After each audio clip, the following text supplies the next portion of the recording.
On connaissait déjà ma donatrice d'ovocytes, c'était une amie à ma mère. La gestatrice, on l'a rencontrée par le biais d'une association. C'est des personnes qui sont indéniablement importantes pour moi, puisque je suis un peu née grâce à elle, donc c'est cool. Jamais je regarderais ma gestatrice et je me dirais « Ah, c'est peut-être ma mère, gna gna gna », comme certains comme certains ont cette idée qu'il faut absolument que c'est la personne qui accouche qui est la mère. Non. Ma gestatrice accepte pas ce rôle de mère, moi non plus. Et on sait toutes les deux que qu'on n'a pas cette relation entre nous.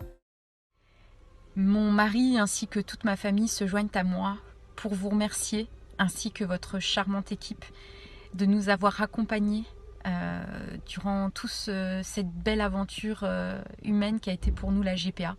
Vous avez fait preuve d'empathie et de soutien et on vous en remerciera jamais assez.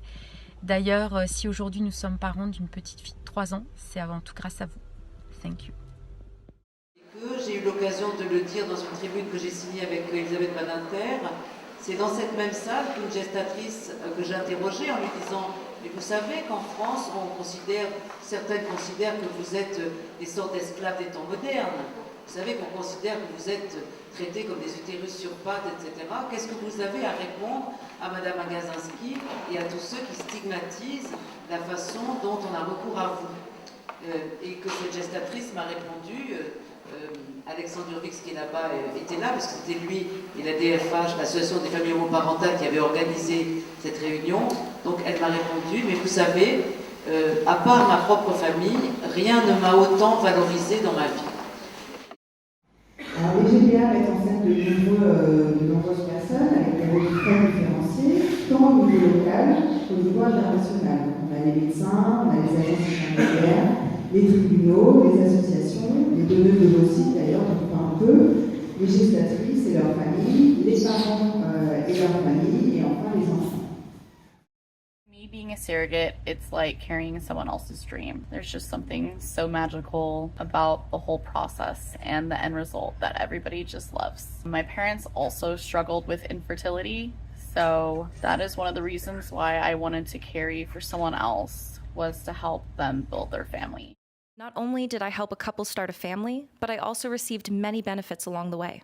I received compensation for my time and expenses, as well as comprehensive medical evaluation to ensure that I was a healthy candidate. I also had access to state-of-the-art medical care and the opportunity to learn about my own reproductive health. I feel like my first journey went really well, and I liked it so much that I wanted to carry a second time. To help others have a family of their own and continue to add family to my family is amazing. I've had no bad experience whatsoever. I'm very happy and very blessed. My relationship with my intended parents is like we are really good friends and we still talk. Still to this day, we both give each other updates about each other's life, and I just love that relationship part of it. I feel so grateful to have met my intended parent, and I wouldn't have wanted to do the process with anybody else. Il y a toujours des projets de rose ici, et donc à chaque année je le mets à jour et je m'aperçois que c'est souvent les mêmes étapes. Le projet de loi se succède au projet de loi de l'année précédente. J'en ai près de 2000 adhérents, et ça fait 10 ans qu'on existe sur la ville. Il y a plusieurs centaines d'enfants qui sont nés suite